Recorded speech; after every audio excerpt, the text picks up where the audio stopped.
स्वागत है आप सभी मित्रों का मेरे YouTube चैनल पर। मैं सिद्धांत सहगल, वैदिक एंड केपी एस्ट्रोलॉजर। लेकिन ये आकलन जो इस वक्त मैं आपके सामने रखने जा रहा हूँ, ये विशुद्ध राजनीतिक आकलन है। ज्योतिषीय आकलन भी इसमें कुछ ना कुछ जरूर रहेगा, क्योंकि वही मेरा मूल पेशा है इस वक्त। लेकिन ये राजनीतिक आकलन जो मैं आज करने जा रहा हूँ, इसे सुनिएगा जरूर, पूरा ध्यान से सुनिएगा, शेयर कीजिएगा। और मैं आपको आज ये कहने जा रहा हूं कि आज जो वीडियो इस वक्त मैं बना रहा हूं आपके सामने लाइव आकर, आने वाले वक्त में मेरा ये वीडियो हर चैनल पे चर्चा का विषय बनेगा। थंबनेल आपने देख लिया होगा, जिसमें मैंने कहा कि क्या ये देश दो दलीय शासन की तरफ बढ़ रहा है, यानी दो ही पार्टियां इस देश में रहेंगी, एक भाजपा और एक कांग्रेस। ऐसा क्यों कह रहा हूं मैं? इसके पीछे बहुत से कारण है। और क्या आने वाले समय में क्षेत्रीय पार्टियां धीरे धीरे विलुप्त हो जाएंगी, खत्म हो जाएंगी? इसका भी बहुत गहरा कारण है ऐसा बोलने का। आप लोग इस पे मनन कीजिएगा। मैं आज अग्रिम क्षमा चाहता हूं, क्योंकि हर पार्टी के समर्थक इस वीडियो को देखेंगे, तो कृपया करके वो मनन करें, आत्मचिंतन करें, सोचें, अनर्गल कमेंट ना करें। आएगा तो मोदी ही आएगा, तो राहुल ही आएगा, तो अखिलेश ही टाइप के कमेंट ना करें, क्योंकि ऐसा नहीं होता है कभी कि हमेशा कोई एक ही आएगा। थोड़ा परिपक्व बनिए। लोकतंत्र परिपक्व हो चुका है 75 साल में। 75 साल का लोकतंत्र कम नहीं होता। हालांकि एक देश की दृष्टि से इसको हम वृद्ध भी नहीं कह सकते, क्योंकि देश की उम्र बहुत लंबी होती है, लेकिन शैशवा अवस्था से तो बाहर निकल चुका है। तो पहले मुद्दे पे आते हैं। क्या दो दलीय शासन होने जा रहा है देश में? इसके पीछे कई ठोस कारण हैं। पहला ठोस कारण जो है, आप थोड़ा पीछे चले जाइए 2014 के आसपास की चर्चाओं पर। आप लोगों को याद होगा कि बीजेपी के समर्थक और भाजपा की तरफ से भी इन बातों की मौन सहमति थी कि भारतवर्ष को राष्ट्रपति शासन की प्रणाली में ले आना है। भाजपा के बहुत से समर्थक कमेंट किया करते थे उस वक्त कि प्रेसिडेंशियल रूल भारतवर्ष में मोदी जी स्थापित करके जाएंगे, जैसे कि अमेरिका में होता है। दो ही पार्टियां हैं, कभी वो सत्ता में आते हैं, कभी दूसरे वाले सत्ता में आते हैं। तो भारतवर्ष भी उसी स्थिति की तरफ क्या बढ़ रहा है? अब मुझे ऐसा लग रहा है। क्यों लग रहा है? क्योंकि केजरीवाल जी की हार दिल्ली में एक ट्रिगर पॉइंट है। माइंड इट, मेरी बात को ध्यान रखिए। दिल्ली में केजरीवाल जी की हार एक ट्रिगर पॉइंट है, और ये ट्रिगर पॉइंट बहुत लंबा खींचेगा, और ये हर स्टेट की, हर राज्य की क्षेत्रीय पार्टी पर इसका असर पड़ेगा। ऐसा सोचने के पीछे मेरे बहुत से कारण हैं। हो सकता है मैं सारी बातों को एक साथ ना समेट पाऊं, हो सकता है मैं फिर वीडियो बनाऊं। ये पहला पार्ट हो, एक और पार्ट में लेकर आऊंगा आपके सामने इसी विषय पर। हम थोड़ा सा राज्य दर, जितनी बात हो सके मैं वहां तक करूंगा। आप एक बात सोचिए, रीजनल पार्टियां या क्षेत्रीय पार्टियां जो है, उनके पास वोट बैंक कितना है? किसी के पास 2 करोड़ होगा, इससे ज्यादा नहीं। राष्ट्रीय पार्टी का तमगा भी बहुत सी पार्टियों को मिला हुआ है, लेकिन वो राष्ट्रीय तमगा जो है सिर्फ कहने भर को है। पूरे राष्ट्र में उन पार्टियों की कोई भी धमक नहीं है, कोई भी वोट बैंक नहीं है। लेकिन वो एक तमगा मिल जाने से पार्टी का एक वजन बढ़ जाता है, और पार्टी का अध्यक्ष जो है राष्ट्रीय अध्यक्ष कहलाता है। तो ये प्रतीकी चीजें हैं।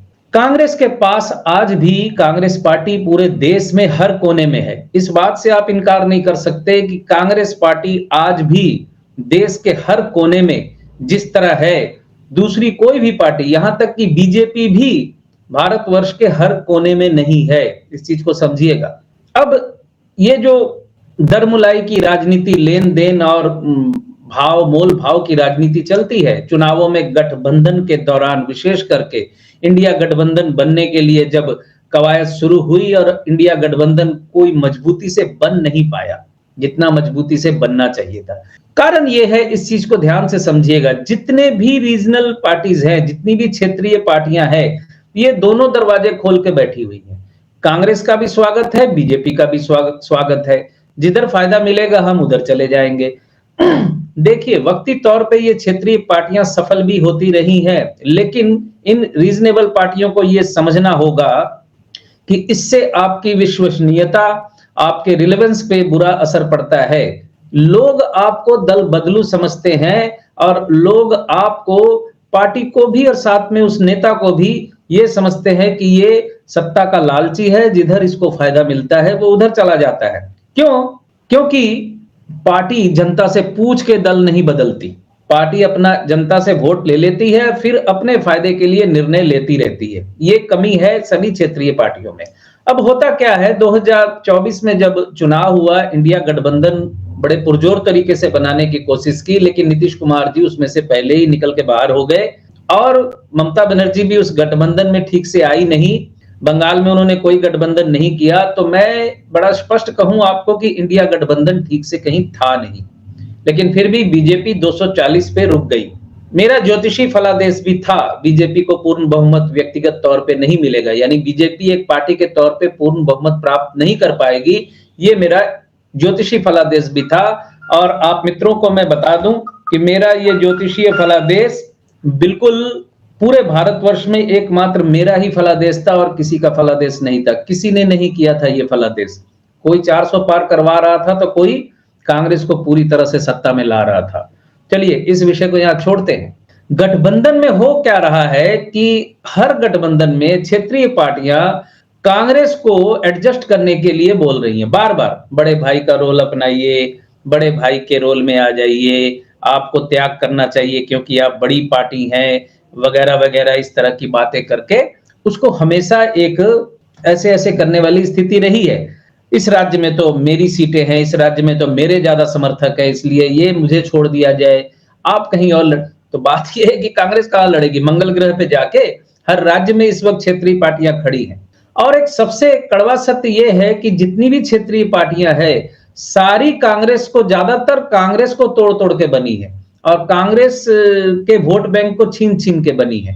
अब ये वापस उसमें जुड़ना अपने आप में ही एक, आप समझ रहे हैं कि किस तरह से एक विचारधारा के खिलाफ जो लगातार लड़ते रहे, वो अचानक दोनों विचारधाराएं एक हो जाए, थोड़ा मुश्किल तो होता ही है। जैसे बंगाल में सीपीएम और कांग्रेस इस वक्त भाई भाई है। हालांकि जब कांग्रेस और सीपीएम दोनों एक हुए थे 2016 के विधानसभा चुनावों में, तो मैंने कहा था सीपीएम और ज्यादा खत्म हो जाएगी। तो अब सीपीएम जीरो पार्टी रह चुकी है, क्योंकि हर पार्टी में कुछ कट्टर आइडियोलॉजिस्ट होते हैं जो इन चीजों को बर्दाश्त नहीं करते।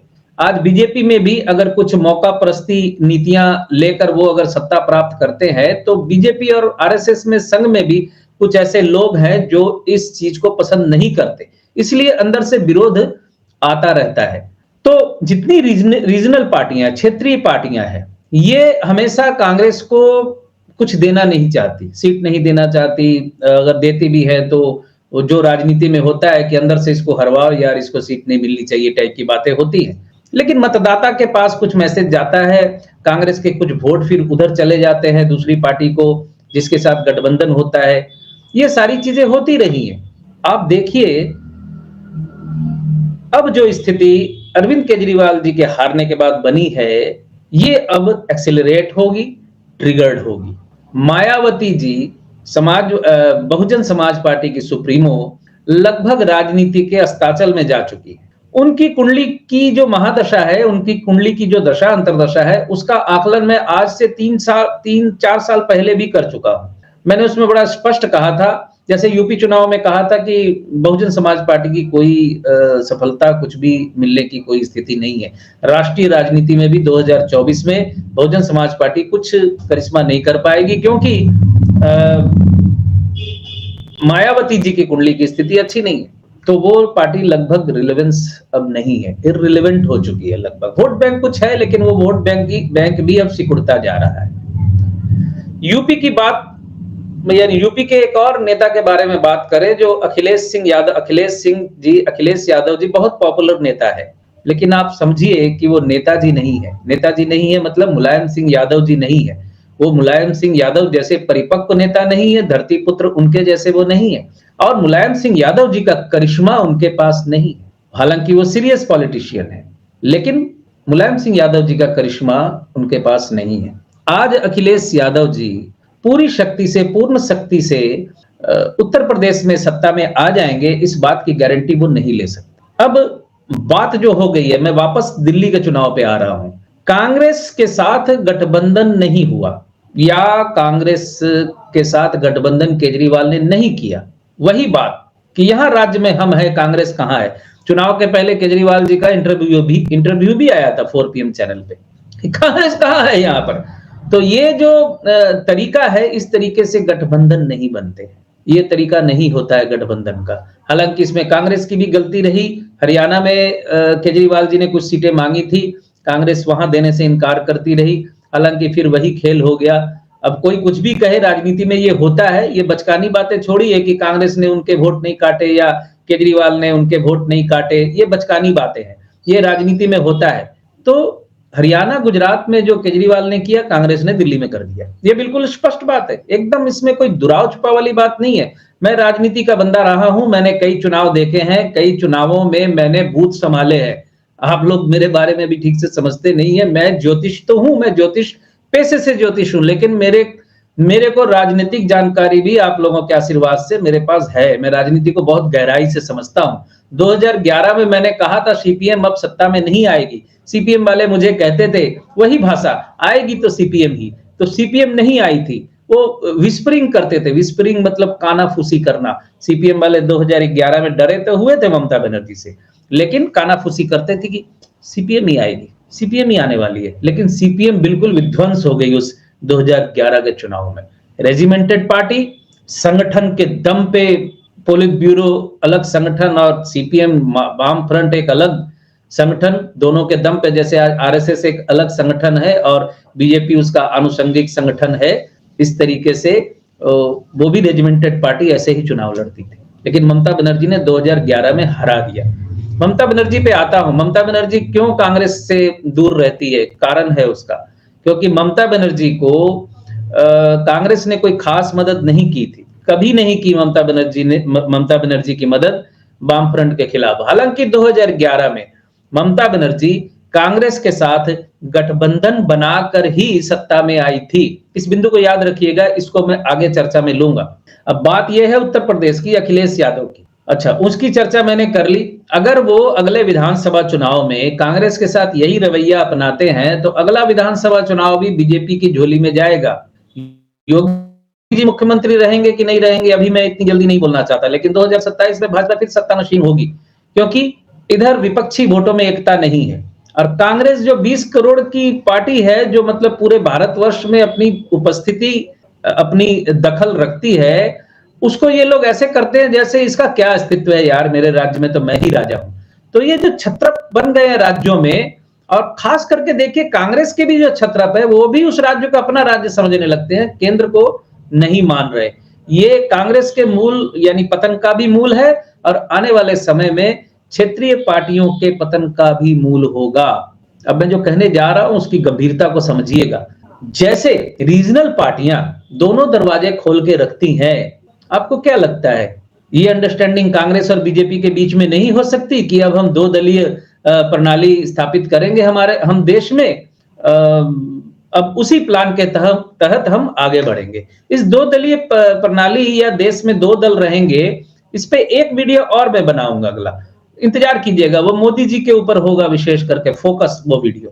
तो क्या कांग्रेस बीजेपी के साथ हाथ नहीं मिला सकती? निश्चित तौर पे मिला सकती है।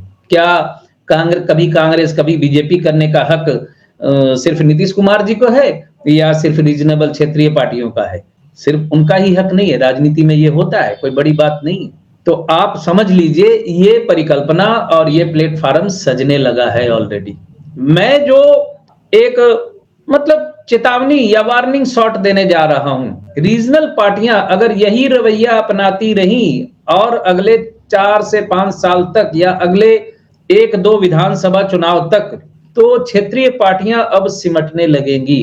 क्योंकि कांग्रेस पूर्ण शक्ति से जब बिल्कुल अकेले चुनाव लड़ेगी और एक उद्देश्य के साथ चुनाव लड़ेगी मैं क्या कहूं, कहना नहीं चाहता, लेकिन बीजेपी और कांग्रेस आपस में एक अंडरस्टैंडिंग कर चुकी होगी तो कांग्रेस की शक्ति बढ़ाने में बीजेपी ही साथ दे देगी। क्योंकि भाजपा का जो मतलब एक माइंडसेट था प्रेसिडेंशियल रूल इस देश में स्थापित करना, दो दलीय शासन स्थापित करने की मंशा जो है संघ और भाजपा की है। ये चर्चाएं पिछले 4-5 सालों से नहीं हो रही है, लेकिन 2014 से 2017 तक ये चर्चाएं बहुत होती थी। तो अब इस चीज को समझ लीजिए कि अगर अब क्षेत्रीय पार्टियां गठबंधन के मामले में सीरियस नहीं हुई तो 20 करोड़ के वोट अपने हाथ में रखने वाली पार्टी कांग्रेस तो नहीं खत्म होगी, लेकिन क्षेत्रीय पार्टियां कमजोर हो जाएंगी और खत्म होने की कगार पे चली जाएंगी, कुछ नहीं बचेगा। ये मैं यानी अब ये समझ सकते हैं कि विपक्षी जितने भी हैं वो अगर सुन रहे हैं तो मेरी बात को सीरियस लीजिए। मैं 86-87 से राजनीति से जुड़ा रहा हूं। मैं ज्यादा कहानी नहीं बताना चाहता अपनी राजनीति की, लेकिन मैं राजनीति की गहराई से जुड़ा रहा हूं, राजनीति को बड़े करीब से समझता हूं। तो ये आने वाला समय टफ है क्षेत्रीय पार्टियों के लिए। अब मैं ममता बनर्जी पे आ रहा हूं। चलिए बिहार घूम लेते हैं, पहले बिहार को थोड़ा देख ले। बिहार में राष्ट्रीय जनता दल लास्ट कब आई थी पूर्ण रूप से अपनी सत्ता में? लास्ट 2-3 इलेक्शन से तो नहीं आ पाई है, और ज्यादा पुराना इतिहास इस वक्त मुझे याद नहीं। राष्ट्रीय जनता दल एक बार लालू प्रसाद यादव शायद पूर्ण शक्ति से थे वहां पर, लेकिन उसके बाद नीतीश कुमार की पार्टी और राजद के साथ मिलकर, जदयू और राजद के साथ मिलकर ही सत्ता में आए। नीतीश कुमार जी घोषित अघोषित 50 वीडियो बन जाए यूट्यूब में कि अब वो लालू का दामन थामेंगे, अब तेजस्वी का दामन थामेंगे टाइप की। लेकिन नीतीश कुमार जी के बारे में इस वक्त फलादेश करना भी मुश्किल है। मैंने ज्योतिष भी फुल कंफ्यूज है उनके ग्रहों को लेकर, तो जो उनके बारे में फलादेश करना भी छोड़ दिया है बहुतों ने। तो नीतीश कुमार जी वैसे भी अपनी उम्र के, ईश्वर करे वो स्वस्थ रहें, लेकिन वो अपने उम्र के अंतिम पड़ाव में है। तो अब कितने दिन तक उनका स्वास्थ्य साथ देगा राजनीति में? और राष्ट्रीय जनता दल, तेजस्वी यादव का आने वाला भविष्य उज्जवल है एक लीडर के तौर पे, व्यक्तिगत तौर पे। मैं उनकी पार्टी की बात नहीं कर रहा। भविष्य उज्जवल है, भविष्य के नेता है वो। अखिलेश यादव भी भविष्य के नेता है। लेकिन बात वही है कि विधानसभा चुनावों में कांग्रेस के साथ अगर नॉन सीरियस गठबंधन इन्होंने किया तो मैं आपको बिल्कुल स्पष्ट बता रहा हूं, खेल ट्रिगर हो चुका है दिल्ली चुनाव से। मेरी बात को मजाक में मत लीजिएगा, हल्के में मत लीजिएगा। मैं आपको यह भी बोल रहा हूं कि अब इस बात पे चर्चाएं शुरू हो जाएंगी यूट्यूब पे और न्यूज चैनल्स पे। यही आने वाला वक्त है, और मैंने फॉर्मूला बता ही दिया आपको कि कांग्रेस को कुछ ज्यादा सीटें दिलवा देने से रीजनल पार्टियां और कमजोर जब होंगी तो बीजेपी पूरी शक्ति से वहां कब्जा करेगी। बीजेपी अपने जीतने के लिए वो खेल कर देगी और उसके बाद 2 दलीय प्रणाली वाली स्थिति बन जाएगी, क्योंकि जब बीजेपी से बिल्कुल ही असंतुष्ट लोग उसकी विपक्षी पार्टी को वोट देना जब चाहेंगे तो क्षेत्रीय पार्टी तो नजर आएगी नहीं मजबूती में, तो वोट फिर कांग्रेस को ट्रांसफर होने शुरू हो जाएंगे। राजनीति देखिए, टेस्ट मैच होता है, वनडे नहीं होता है, T20 नहीं होता है। राजनीति, राजनीतिक निर्णयों के नतीजे, ये सारी बातें जो है दशकों बाद पता चलती है। कम से कम 10 साल 20 साल बाद उसका असर दिखाई देता है। 5 साल तो मिनिमम मान लीजिए, उसके पहले नहीं आता है कि आज डिसीजन लिया कल कोई पूछे क्या हुआ, ऐसे नहीं होता है राजनीति। तो बिहार चुनाव फिर अगला लिटमस टेस्ट है। देखिए, मैं तो बिल्कुल स्पष्ट बोल रहा हूं, जितने भी क्षेत्रीय छत्रप हैं अब अगर नॉन सीरियस अलायंस करेंगे कांग्रेस के साथ तो कांग्रेस ने खेल ट्रिगर कर दिया है। अब आप लोग देख लीजिए, आप लोग राजनीति में ठहरे रहना चाहते हैं या फिर धीरे धीरे 2 दलीय प्रणाली के बीच में पिस जाना चाहते हैं। चलती चाकी देखकर दिया कबीरा रोए, 2 पाटन के बीच में बाकी बचा न कोई, ये समय आ रहा है। अब मैं बंगाल पे आ रहा हूं। बंगाल में देखिए, ममता बनर्जी बहुत मजबूत है, लेकिन केजरीवाल दिल्ली में हारने के बाद, जैसे ही आम आदमी पार्टी दिल्ली में हारी है और बीजेपी के राज्य नेताओं ने, बंगाल के राज्य नेताओं ने हुंकार भरी कि 26 में अब इधर ममता का नंबर है, तो ममता ने पैनिक रिएक्ट कर दिया है। एक्चुअली नहीं करना चाहिए था तृणमूल पार्टी के लोगों को ये पैनिक रिएक्ट कि अब हम 250 जीतेंगे 2026 में। ये पैनिक रिएक्ट है, इसका उल्टा असर पड़ जाएगा। लेकिन फिर भी ममता बनर्जी यहां बहुत मजबूत है, इसमें कोई शक नहीं है। और बात सिर्फ ममता बनर्जी के मजबूत होने का नहीं है, बात यह भी है कि भारतीय जनता पार्टी में वेस्ट बंगाल में कोई भी सर्वजनग्राह्य लीडर नहीं है। पश्चिम बंगाल में बीजेपी की स्थिति बहुत मजबूत नहीं है। पहली बात तो सर्वजनग्राह्य लीडर नहीं है, वोट बैंक भी बहुत मजबूत यहां इनका नहीं है। बीजेपी में इस वक्त पश्चिम बंगाल का सबसे बड़ा लीडर कौन है? तो शुभेंदु अधिकारी टीएमसी से आया है। टीएमसी में युवा तृणमूल युवा कांग्रेस का नेता था और ममता के साथ उसके भतीजे के साथ कुछ मनमुटाव हुआ और फिर जो होता है राजनीति में, हमारा मन बदल गया, हमें वो आइडियोलॉजी पसंद आ गई, लेकिन कहानी अंदर में कुछ और होती है। वो बीजेपी के साथ चले गए। मैं शुभेंदु अधिकारी के समर्थकों को निराश नहीं करना चाहता, लेकिन मैं एक कड़वी बात बोलने जा रहा हूं। जो लोग बीजेपी के जो समर्थक यहाँ बंगाल में हैं, वो बोलते हैं शुभेंदु अधिकारी अगले चीफ मिनिस्टर बनने जा रहे हैं। शुभेंदु अधिकारी मुगालते में है कि बीजेपी उन्हें चीफ मिनिस्टर बना देगी पश्चिम बंगाल की। बीजेपी ने एक sitting chief minister Shivraj Singh Chouhan, Madhya Pradesh के सिटिंग चीफ मिनिस्टर को हटा दिया, जबकि उन्हीं के नेतृत्व में चुनाव लड़कर भारतीय जनता पार्टी पूर्ण बहुमत में आई, उसके बावजूद उसको हटा दिया, उनको शिवराज सिंह चौहान जी को। अब समझिए शुभेंदु अधिकारी दूसरी पार्टी के लीडर है, वो बीजेपीएन भी नहीं है, बीजेपी के लीडर भी नहीं है। संघ की एक परिपाटी रही है कि अगर कोई संघ का आदमी नहीं है तो वो शीर्ष सत्ता तक बीजेपी पार्टी में नहीं पहुंच पाता। कुछ उदाहरण है शीर्ष तक पहुंचने के, वो भी कुछ राजनीतिक मजबूरी की वजह से या कुछ और भी कारण रहे हैं। जैसे कोई किसी का बहुत करीबी है तो वो उसके साथ कंफर्टेबल है तो ठीक है, चलने दो, ये अच्छा संभाल रहा है टाइप की बात होती है। जैसे अमित शाह जी संघ पृष्ठभूमि से नहीं। तो बंगाल की जो स्थिति है, ममता बनर्जी बहुत मजबूत है, इसमें कोई शक नहीं है। लेकिन देखिए दिल्ली में आम आदमी पार्टी अभी भी बहुत मजबूत है। 44% के कितने परसेंट उनको वोट मिले हैं, बीजेपी को थोड़े से ज्यादा मिले हैं। तो इस तरह से तो मजबूत अरविंद केजरीवाल जी की पार्टी भी है वहां। लेकिन जीत सीटों से होती है, परसेंटेज से जीत होती तो बहुत अच्छा होता, मैं समझता हूं भारतीय राजनीति में या भारतीय लोकतंत्र में, कि भाई जिसको ज्यादा परसेंटेज ज्यादा मिले वो सत्ता में बैठेगा, तब तो कोई बात थी। ये परसेंटेज खत्म होते देर नहीं लगती, थोड़ा सा शिफ्टिंग की जरूरत होती है, फ्लोटिंग वोटर को थोड़ा शिफ्टिंग होने की जरूरत होती है। कहानी पता नहीं कहां से कहां चली जाए, थोड़ा सा फाइनेंस पार्टी की तरफ से थोड़ी सी मजबूती से प्रचार, गेम उलटते देर नहीं लगती। तो अगर पश्चिम बंगाल में इस बार के चुनाव में ममता बनर्जी ने वही रवैया रखा कांग्रेस के साथ जो कंटिन्यू विपक्षी पार्टियां रख रही हैं, तो मैं इसी वक्त अलार्म बजा रहा हूं। 2026 का चुनाव ममता बनर्जी के लिए, 2026 का विधानसभा चुनाव ममता बनर्जी जी के लिए बहुत कठिन होने जा रहा है।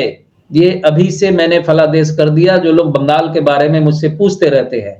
लेकिन मैं यहाँ अभी फिलहाल की तरफ से कहें तो मैं ममता बनर्जी का समर्थक इस कारण से करता हूं पश्चिम बंगाल में, क्योंकि सीपीएम का जो राज था पश्चिम बंगाल में, सीपीएम ने जो 34 वर्ष यहाँ राज किया था, जो जैसा भी राज किया था, लोग परेशान थे। वो मतलब घरों तक के मामलों को भी सीपीएम के लोग डिस्कस किया करते थे, उसको कंट्रोल किया करते थे, बिल्कुल ही लोगों की सांस लेना बंद कर दिया था।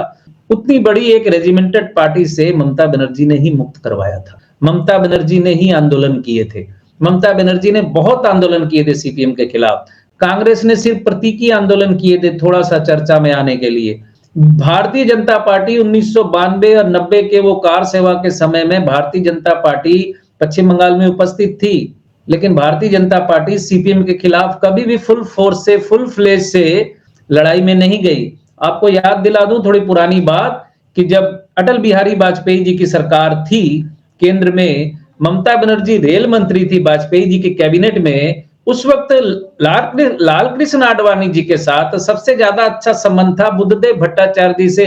बुद्धदेव भट्टाचार्य जी सीपीएम के वाम फ्रंट के मुख्यमंत्री थे बंगाल के, और वो बंगाल के मामले में हर तरह का कोऑर्डिनेट करना, हर तरह का कोऑर्डिनेशन करना, मतलब शासन के नाम पे एलके आडवाणी जी सिर्फ बुद्धदेव भट्टाचार्य जी के साथ किया करते थे। ममता ने यहां भी एलिगेशन लगाया था कि कांग्रेस भी सीपीएम के साथ अंडरस्टैंडिंग कर लेती थी, आप भी वही कर रहे हैं। इस तरह के एलिगेशन ममता बनर्जी की तरफ से लगे थे, लेकिन अटल बिहारी वाजपेयी का समर्थन प्राप्त था उनको। आज कहीं सोशल मीडिया के चर्चा में मैंने सुना कि बीजेपी ने ममता बनर्जी को बना दिया। ये आरोप थोड़ा सा गलत है, पूरी तरह से इस आरोप में सत्यता नहीं है। 2011 में कांग्रेस के साथ गठबंधन बना के ममता बनर्जी यहाँ की सत्ता पे काबिज हुई थी, यानी पश्चिम बंगाल में मुख्यमंत्री बनी थी। बाद में कांग्रेस ने अपना समर्थन वापस ले लिया था और उसमें कुछ कांग्रेस के एमएलए, कांग्रेस के विधायक जो थे, ममता बनर्जी की पार्टी ज्वाइन कर गए थे, जैसे इस वक्त गठबंधन टूटते ही भारतीय जनता पार्टी को ज्वाइन कर लेते हैं दूसरी पार्टी के लोग, जैसे जदयू को ही समझ लीजिए या उद्धव ठाकरे जी की शिवसेना को ले लीजिए, वहां के लोग चले गए भाजपा में या पार्टी तोड़ के अलग से करके, कुछ भी इस तरह की बातें। तो बीजेपी ने मंत्री तो उनको बनाया था ममता बनर्जी को, क्योंकि ममता बनर्जी बहुत पॉपुलर लीडर है, थी और है भी। कोई मुगालता मत पालिए कि ममता बनर्जी की पॉपुलैरिटी यहाँ कम हो गई है। बंगाल में ममता बनर्जी की पॉपुलैरिटी अभी भी बहुत जबरदस्त है। उनकी टक्कर में बंगाल बीजेपी का कोई भी लीडर नहीं है जो उनके सामने खड़ा हो सके पॉपुलैरिटी के मामले में। इस बात को तो आप समझ लीजिए। लेकिन फिर भी मैं जो अलार्म बजा रहा हूं इस वक्त कि अगर क्योंकि कांग्रेस, जहां तक मैं, अब प्रेशर कुकर फट गया है, मैं बिल्कुल आपको स्पष्ट बताऊं, कांग्रेस एडजस्ट करते करते थक चुकी है और कांग्रेस के भीतर से भी जो लोग पीछे से बैक बाइटिंग करते हैं उनसे भी कांग्रेस थक चुकी है। अब बहुत कुछ बदलने वाला है और इस बदलने वाले चक्र में देश दो दलीय शासन की तरफ बढ़ सकता है। अभी महाराष्ट्र की बात मैंने की नहीं, महाराष्ट्र जाते जाते महाराष्ट्र की बात भी कर लूं। आपके शरद पवार जी, कोई गारंटी नहीं है कि वो दाएं हैं कि बाएं हैं। वैसे भी उनकी राजनीति अब बिल्कुल लगभग ज्योतिषी दृष्टि से भी खत्म है, उसमें अब कुछ बचा नहीं। उद्धव ठाकरे जी की राजनीति बची हुई है। उद्धव ठाकरे जी की कुंडली स्ट्रांग है। उद्धव ठाकरे जी की आने वाली शनि की महादशा भी बहुत स्ट्रांग है।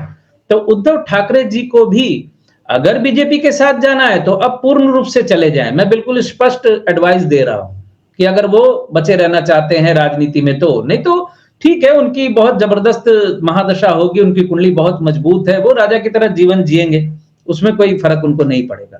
लेकिन राजनीतिक रूप से अगर वो बने रहना चाहते हैं तो अब उनको एक निर्णय ले लेना होगा कि किधर जाना है, और निर्णय भी ऐसा कि अब जो गठबंधन करें वो बिल्कुल समझदारी से करें।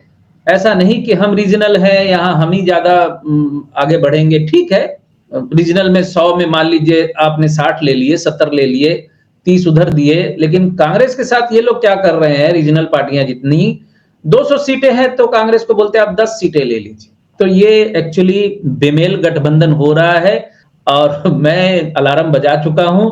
सावधान हो जाइए, समझना चाहते हैं तो समझ लीजिए, नहीं तो आपकी मर्जी, मेरी कौन सी मुख्यमंत्री की कुर्सी जा रही है।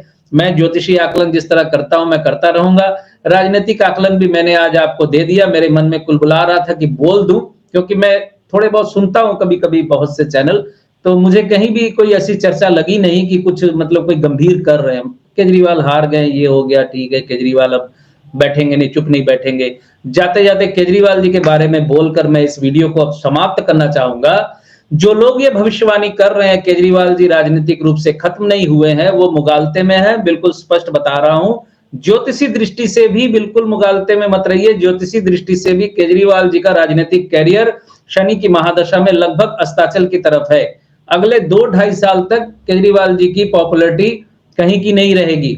27 मार्च 27 के बाद कुछ हो सकता है वो कुल बुला के उठे। जो लोग ये बात बोल रहे हैं ना कि वो सत्ता में थे तो ऐसे थे, अब विपक्ष में आ गए तो वो बहुत बड़े क्रांतिकारी हैं, बहुत बड़े आंदोलनकारी हैं। देखिए, मैं खुल के बहुत कुछ बोलूंगा नहीं, लेकिन मैं आपको व्यक्तिगत तौर पे बता दूं, मैं बच्चा नहीं हूं। मैं समझता हूं कि अरविंद केजरीवाल जी के पीछे कौन सी शक्तियां थी उस आंदोलन को शक्तिशाली बनाने के पीछे। अब उनमें से कोई भी शक्ति केजरीवाल जी के पीछे नहीं है। अब वो वक्त नहीं है और केजरीवाल जी ने अपनी रिलेवेंट को खत्म कर दिया है। लगभग उनकी जवान पे अब भरोसा लोग नहीं करेंगे। वो जो बातें उन्होंने बोली थी, ठीक है, किसी ने कमेंट किया कि बीजेपी ने भी बहुत सी बातें कही थी, उसने भी पूरी नहीं की। तो भैया ऐसा है कि कोई भी राजनीतिक पार्टी सारी बातें कभी पूरी नहीं करती, लेकिन इस तरह नहीं होता है जिस तरह से केजरीवाल जी ने किया। आपको मालूम है, मैं ऐसे शब्द इस्तेमाल नहीं करता, लेकिन मैं इस वक्त रिलेवेंस के लिए कर रहा हूं। नीतीश कुमार जी को एक नाम दे दिया गया था, चलिए मैं नाम उच्चारण नहीं करूंगा, आप समझ जाइएगा। नीतीश कुमार जी को इस दल से उस दल, उस दल से इस दल जाने के लिए जो नाम दे दिया गया था, उसके पहले ये नाम अरविंद केजरीवाल जी को दिया गया था। जरा सा अपनी राजनीतिक मेमोरी को थोड़ा सा ऐसे ठक कीजिए, आपको याद आ जाएगा कि केजरीवाल जी को पहले बोला गया था ये शब्द केजरीवाल जी के बारे में। तो केजरीवाल जी किधर है, कब क्या कर देंगे? जैसे आप सुनिए, कुछ लोग उनके बड़े समर्थक, इतने ब्लाइंड समर्थक आएगा तो केजरीवाल टाइप के, जब पहली बार मुख्यमंत्री बने थे, उसके बाद जब दूसरी बार 67 सीट लेके मुख्यमंत्री बन गए थे और बिना विभाग के मुख्यमंत्री थे वो, यानी वो मुख्यमंत्री थे, कोई विभाग उनके पास नहीं था।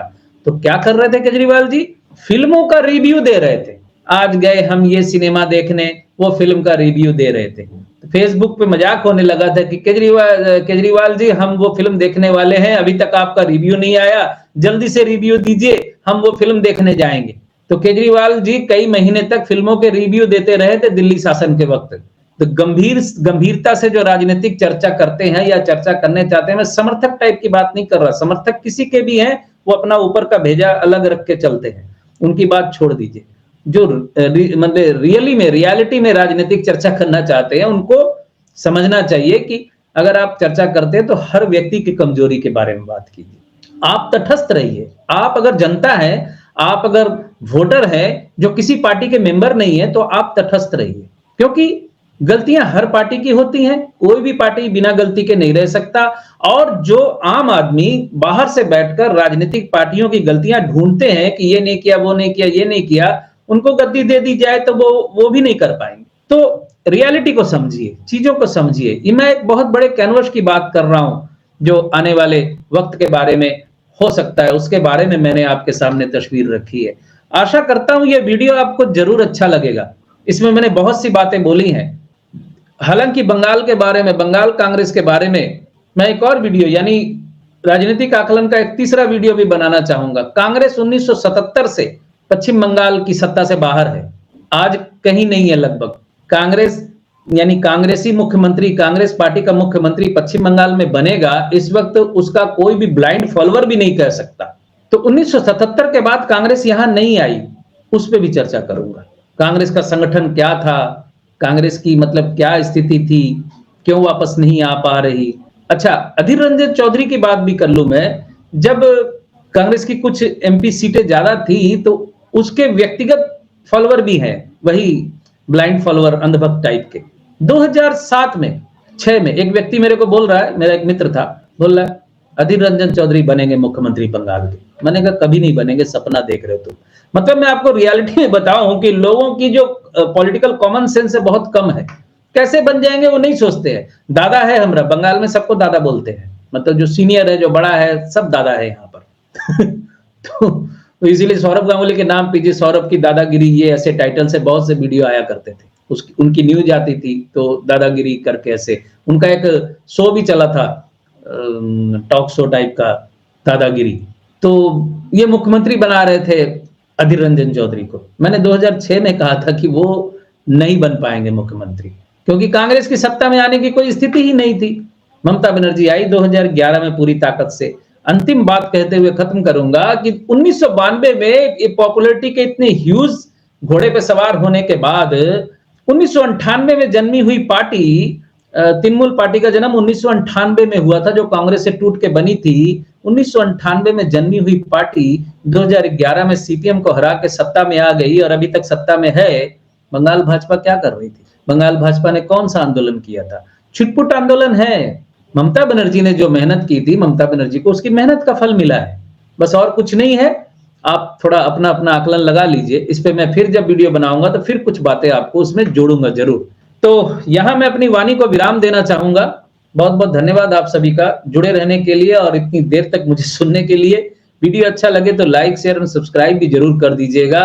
विशेष करके ज्योतिष के जो प्रेमी है, जो मेरे चैनल को ज्योतिष की वजह से ही तो देखते हैं, मैं तो ज्योतिष का ही प्रोग्राम करता हूं। अगर गंभीर ज्योतिष के तलबगार हैं, ज्योतिष को गंभीरता से समझना चाहते हैं, सीखना चाहते हैं, तो मेरे चैनल को जरूर सब्सक्राइब कीजिए। और जो मित्र मुझसे जुड़े हुए हैं, महीनों से, सालों से और दशकों से जुड़े हुए हैं, मैं सच कह रहा हूं, मजाक नहीं कर रहा, दशकों से जुड़े हुए ऐसे दर्शक मित्र मेरे हैं चैनल पे, उन सबका मैं फिर से एक बार धन्यवाद करना चाहूंगा। खुश रहें, स्वस्थ रहें।